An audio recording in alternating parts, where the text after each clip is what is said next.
Orol dengiziga poyezd ekologik aksiyasi. Bir guruh tashabbuskor va faol yoshlar Qoraqalpog'istonga yetib borishdi.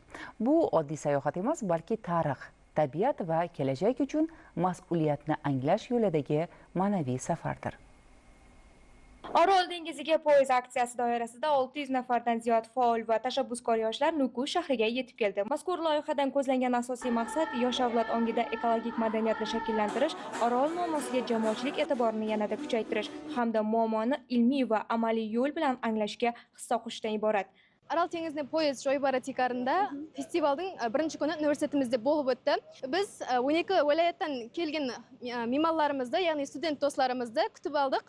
Оларменен біргелікте фестивалды көтеріңкі кейпиятта баслап алдық. Енді 3 күнде де солай давам етеміз. Loyihaning birinchi kuni yoshlar Qoraqalpoq davlat universiteti yoshlari bilan xalqlar do'stligi festivalini o'tkazishdi. O'zlari olib kelgan loyihalarni bo'lsa taqdimot qildilar. Keyingi kunlarda bo'lsa yoshlar Mo'ynoq tumaniga tashrif buyurib, tarixiy joylar, qurib qolgan dengiz hududida va kemalar qoldiqlarini ko'zdan kechirishadi.